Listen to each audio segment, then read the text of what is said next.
Oke, assalamualaikum warahmatullahi wabarakatuh. Bertemu lagi dengan saya Imam Senjaya. Baiklah, pada kesempatan kali ini kita akan membahas tentang pentingnya THR tidak boleh dicicil. Oke teman-teman, pada kesempatan kali ini kita akan membahas tentang THR boleh atau tidak dicicil ya. Pada prinsipnya THR ini tidak boleh dicicil ya. Itu sebagai amanat dari Peraturan Menteri Tenaga Kerja Nomor 6 Tahun 2016. Jadi dasar peraturan kita pada video kali ini adalah secara fundamentum adalah Peraturan Menteri Tenaga Kerja Nomor 6 Tahun 2016. Walaupun pada saat ini sudah ada surat edaran ya, nomor 6 tahun 2021 tentang pemberian tunjangan hari raya ya keagamaan. Jadi perlu kita pahami bahwasanya secara fundamentum peraturan Menteri Tenaga Kerja itu tidak bisa dikalahkan oleh surat edaran. Jadi tapi kita perlu lihat dulu nih dan teliti ya bahwasanya apa isi kebijakannya begitu. Jadi jangan karena suatu aturan itu tidak bisa mengalahkan yang di atasnya, kita juga menjadi antipati karena apa? Memang penerapan hukum itu tidak bisa serta merta secara 100% ya teman-teman. Tapi memang prinsip-prinsip hukum itu harus tetap ditegakkan. Oke, kita mulai aja video kita pada kali ini. Jadi dasar peraturan kita adalah Peraturan Menteri Tenaga Kerja Nomor 6 Tahun 2016. Jadi yang pertama kita bahas adalah apa itu THR ya. Baik, kita mulai ya. Kita bahas apa itu THR. Itu terdapat pada pasal 1 ayat 1 Peraturan Menteri Tenaga Kerja Nomor 6 Tahun 2016. Oke.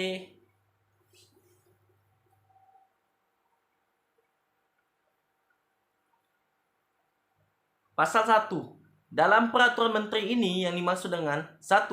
Tunjangan hari raya keagamaan yang selanjutnya disebut THR keagamaan adalah pendapatan non-upah yang wajib dibayarkan oleh pengusaha kepada pekerja atau buruh atau keluarganya menjelang hari raya keagamaan. Jadi teman-teman, jadi dapat diklasifikasikan bahwasanya THR itu adalah pendapatan non-upah. Jadi itu tidak termasuk upah. Jadi itu termasuk upah yang sifatnya diberikan apabila terdapat syarat-syarat tertentu yang memang sudah dipenuhi ya. Jadi kepada siapa ya, nanti kita bahas ya setelah tahu ini ya, kepada siapa. Tapi sebelum itu kita kunci dulu bahwasanya kata kuncinya adalah menjelang.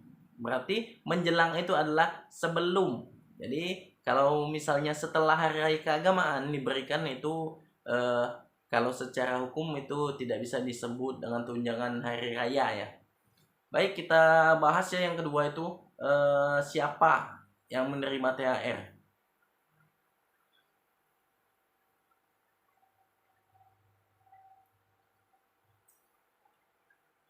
Pasal 2. 1. Pengusaha wajib memberikan THR kepada pekerja atau buruh yang telah mempunyai masa kerja 1 bulan secara terus-menerus atau lebih. 2. THR keagamaan sebagaimana dimaksud pada ayat 1 diberikan kepada pekerja atau buruh yang mempunyai hubungan kerja dengan pengusaha berdasarkan perjanjian kerja waktu tidak tertentu atau perjanjian kerja waktu tertentu. Oke teman-teman, jadi di sini ada dua komponen nih. Bahwasanya pekerja yang mendapat THR adalah yang mempunyai masa kerja 1 bulan, yaitu secara terus menerus ya. Jadi kalau untuk buruh harian lepas itu memang secara prinsip itu dalam undang-undang ini tidak menegaskan bahwasanya buruh harian lepas itu mempunyai atau wajib diberikan THR atau tidak. Karena pada ayat 2 dijelaskan bahwasanya itu didasarkan pada perjanjian kerja waktu tidak tertentu atau perjanjian kerja waktu tertentu. Jadi teman-teman dapat kita simpulkan bahwasanya THR wajib diterima oleh pekerja waktu tidak tertentu atau pekerja waktu tidak tertentu. Untuk pekerja harian tidak secara tegas dijelaskan pada Peraturan Menteri Tenaga Kerja ini. Namun pada pasal 3 ayat 3 itu diatur tentang perhitungannya. Jadi langsung aja kita masuk ke perhitungannya, bagaimana atau berapa yang didapat oleh pekerja untuk komponen pendapatan non upah ini, yaitu tunjangan hari raya keagamaan ya.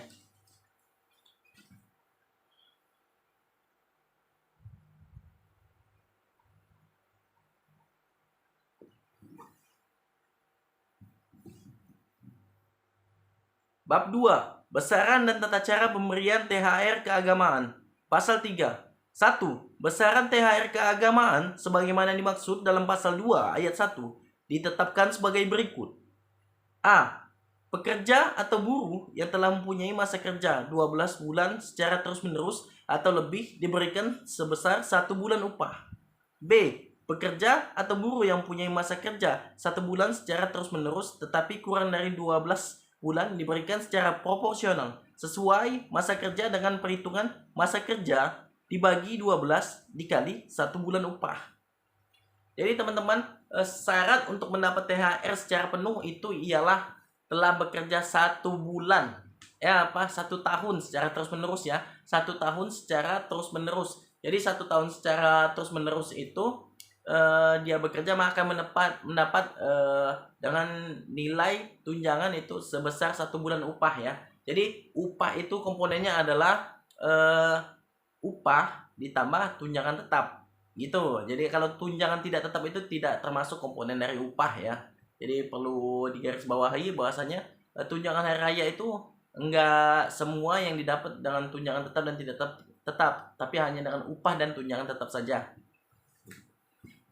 Syarat kedua itu ialah secara profesional ya.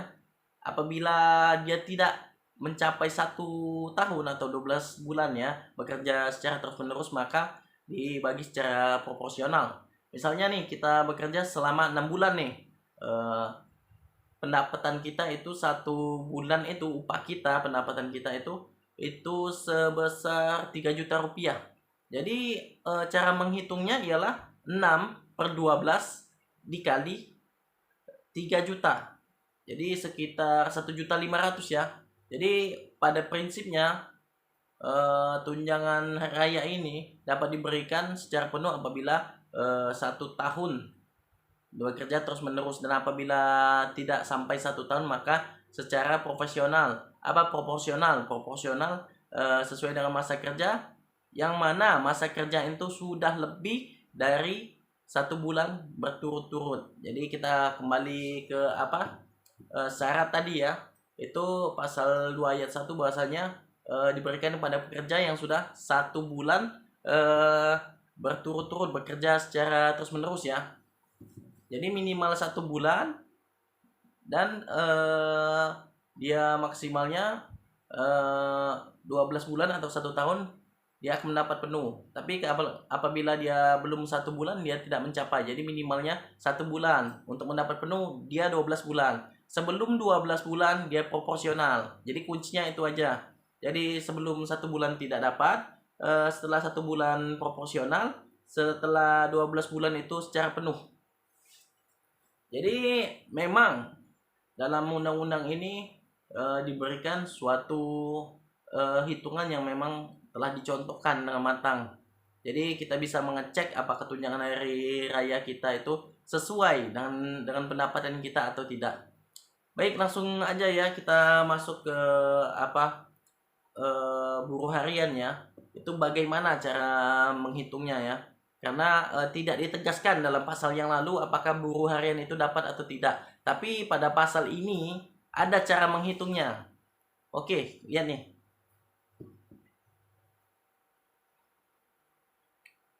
3.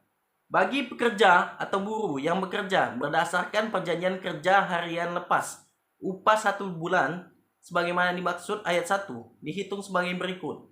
A. Pekerja atau buruh yang telah mempunyai masa kerja 12 bulan atau lebih, upah 1 bulan dihitung berdasarkan rata-rata upah yang diterima dalam 12 bulan terakhir sebelum hari raya keagamaan. B. Pekerja atau buruh yang mempunyai masa kerja kurang dari 12 bulan, upah 1 bulan dihitung berdasarkan rata-rata upah yang diterima setiap bulan selama masa kerja. Jadi kuncinya ya itu tergantung kebijakan perusahaan juga sih. Kalau buruh harian lepas itu dapat atau tidak. Tapi secara apa? Secara eh, tidak tersirat ya, bahwasanya buruh harian itu juga bisa mendapatkan tunjangan hari raya yang hitungannya itu berdasarkan eh, rata-rata pendapatannya 1 tahun apabila dia sudah mencapai masa kerja 1 tahun atau lebih. Sedangkan kalau untuk sebelum masa kerja 1 tahun itu dihitung secara proporsional. Jadi memang tunjangan hari raya ini termasuk suatu hal yang wajib ya diberikan pada pekerja yang merasakan pekerjaan waktu tertentu dan tidak tertentu. Sedangkan untuk buruh harian lepas itu tidak ada kata-kata wajib. Jadi itu bisa dibilang opsional ya, opsional atau tergantung kebijakan perusahaan. Tentunya itu harus cantumkan dahulu ya pada perjanjian kerja bersama, peraturan perusahaan ataupun perjanjian kerja harian lepas itu.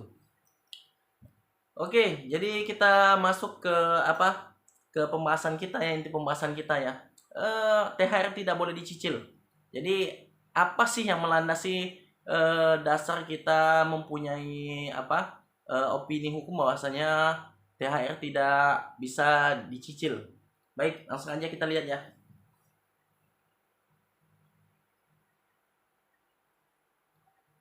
Pasal 5.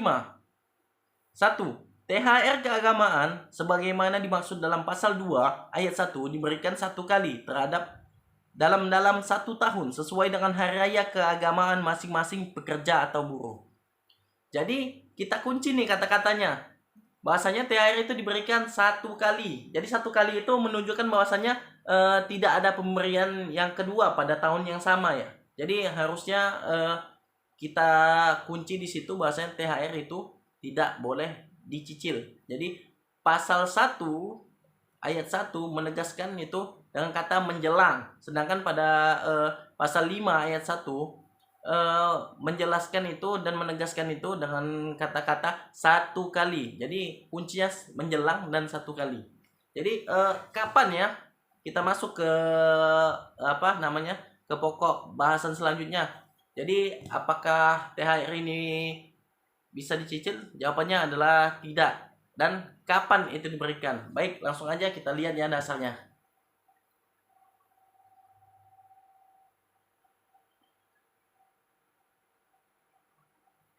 Tiga, THR keagamaan sebagaimana dimaksud pada ayat 1 dibayarkan sesuai dengan hari raya keagamaan masing-masing pekerja atau buruh, kecuali ditentukan lain sesuai dengan kesepakatan pengusaha dan pekerja atau buruh yang dituangkan dalam perjanjian kerja, peraturan perusahaan, atau perjanjian kerja bersama.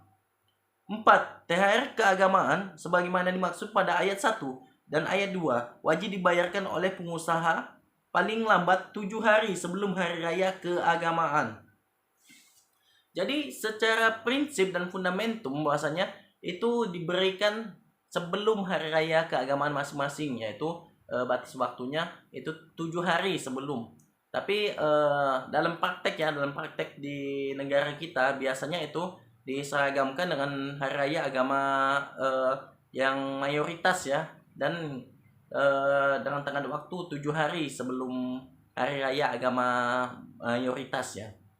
Oke, setelah kita mengetahui kapan itu dibayarkan dan terus sudah kita ketahui bahwasanya THR tidak boleh dicicil. Kemudian akan muncul pertanyaan nih, bagaimana ya apabila THR itu tidak dibayarkan? Oke, kita cek aja ya aturannya pada Peraturan Menteri Tenaga Kerja Nomor 6 Tahun 2016 ini.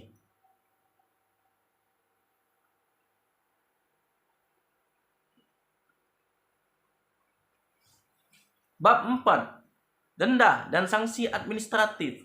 1. Pengusaha yang terlambat membayar THR keagamaan pada pekerja atau buruh sebagaimana dimaksud dalam pasal 5 ayat 4 dikenai denda sebesar 5% dari total THR keagamaan yang harus dibayar sejak berakhirnya batas waktu kewajiban pengusaha untuk membayar. Jadi hitungannya ada 5% sampai batas waktu akhir membayar. Jadi kalau kita hitung denda 5% itu ialah 7 hari sebelum keagamaan, hari raya keagamaan. Jadi kalau kita hitung setiap harinya itu adalah 5%, maka maksimal denda adalah 35%. Jadi jangan salah tafsir ya, bahwasanya oh 5% udah 1 bulan nih nggak bayar, jadi total yang harus dibayar perusahaan itu 150%. Nah, nggak gitu. Jadi hitungannya adalah sampai batas akhir. Batas akhir apa tuh? Hari raya. Karena apa? Kita kunci pasal 1 tadi, pasal 1 ayat 1, menjelang. Kata-kata itu adalah menjelang. Jadi tidak bisa kita tampik adalah kata-katanya adalah menjelang. Kata-kata menjelang itu berarti sebelum hari raya. Ketika sesudah hari raya itu adalah batas akhir pembayaran ya. Jadi keterlambatan itu diperbolehkan, tetapi dengan sanksi gitu. Nah, terus timbul pertanyaan nih, kemana uang tersebut? Jadi apakah diterima oleh pekerja atau bagaimana? Oke, kita lihat nih pembahasannya pada pasal 10 ya, ayat 3.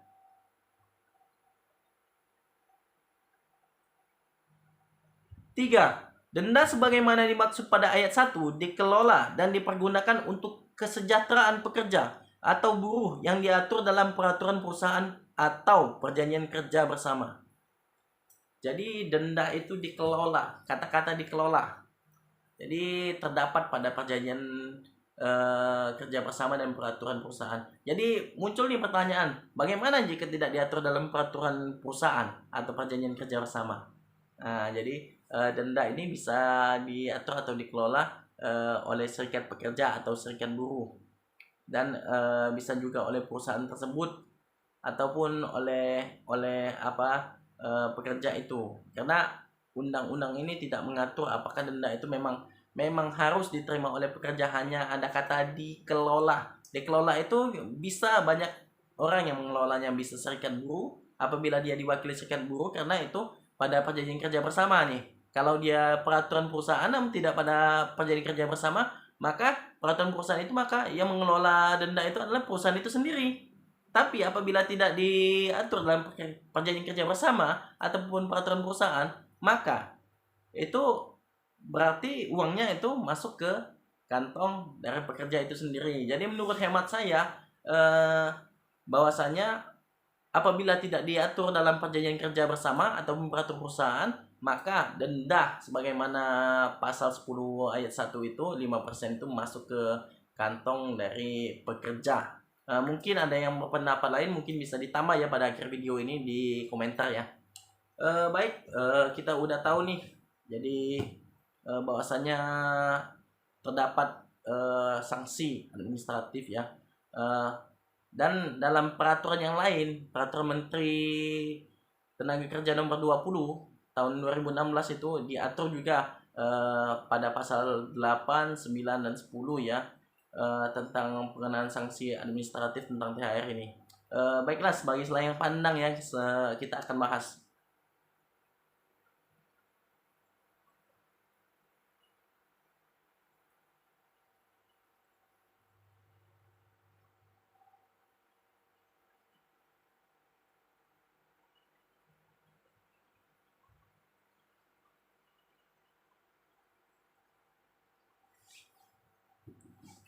Paragraf 1. Sanksi administratif untuk pelanggaran ketentuan pembayaran THR keagamaan. Pasal 9. Pengusaha yang tidak membayar THR keagamaan sebagaimana dimaksud dalam pasal 8 dikenai sanksi administrasi berupa teguran tertulis, dan B. Pembatasan kegiatan usaha. Jadi apabila kita berkaca ya pada pasal 9 ini ada 2 sanksi, yaitu teguran tertulis dan pembatasan kegiatan usaha. Sebenarnya akan kita bahas lebih lanjut ya, tapi secara simpel gini aja logika kita berpikir. Jadi apabila memang pekerja atau buruh merasa tunjangan rayanya tidak dibayarkan, lebih bagus ataupun lebih baik adalah berkomunikasi dulu dengan pihak yang berwenang di perusahaan. Mengapa? Apabila kita langsung melapor ke dinas yang berwenang untuk memberikan sanksi ataupun kepada pejabat yang berwenang untuk memberikan sanksi, bisa terjadi pembatasan kegiatan usaha. Bayangkan nih, misalnya perusahaan memang pada saat itu pada kondisi keuangan yang memang buruk ya. Jadi apabila kondisi keuangan itu buruk, kegiatan usahanya itu dibatasi. Jadi kondisi keuangan itu semakin buruk. Jadi bukannya mendapatkan THR, malahan keuangan perusahaan memburuk, bisa jadi perusahaan yang Anda tempati itu pilot. Jadi apabila pilot, maka yang disita maksimal yang bisa disita ya itu adalah 20% dari kewajiban membayar upah kepada pekerja atau buruh. Jadi perlu kita pikirkan dengan matang-matang, apakah pembayaran upah THR keagamaan itu yang terlambat itu apakah karena kondisi keuangan perusahaan ataupun karena perusahaan yang memang kategori toxic company ya. Jadi kalau memang perusahaan itu merupakan sektor yang memang pada kuat pada saat itu, bagi saya itu wajib kita laporkan. Mengapa? Karena itu haknya kita. Tapi apabila saat kita menerima THR keagamaan itu ataupun terlambat menerima THR keagamaan itu memang dikarenakan keuangan perusahaan yang memburuk, maka lebih baik diperbincangkan lebih dahulu. Karena apa? Damai itu indah. Kuncinya itu aja. Oke, langsung aja ya kita ke pembahasan kita. Bagaimana nih pada saat pandemi ini ya? Pandemi ini apakah boleh perusahaan itu mencicil? Jadi perlu kita pahami dulu. Jadi pada saat pandemi ini, COVID ini, maka akan ada suatu keadaan hukum ya yang membuat seseorang itu tidak mampu bertanggung jawab secara penuh. Jadi dalam hukum itu namanya azas rebus sic stantibus. Jadi memang perusahaan itu mempunyai ruang untuk negosiasi ya. Jadi itu diatur juga dalam surat edaran dari Menteri Tenaga Kerja ya nomor 6 tahun 2021. Ya, jadi diatur 4 langkah ya. Mungkin tidak akan kita jabarkan secara rinci ya. Tapi yang jelas itu 4 langkah itu mencakup ialah yang pertama solusinya itu harus mendepankan solusi yang terbaik. Yang kedua tidak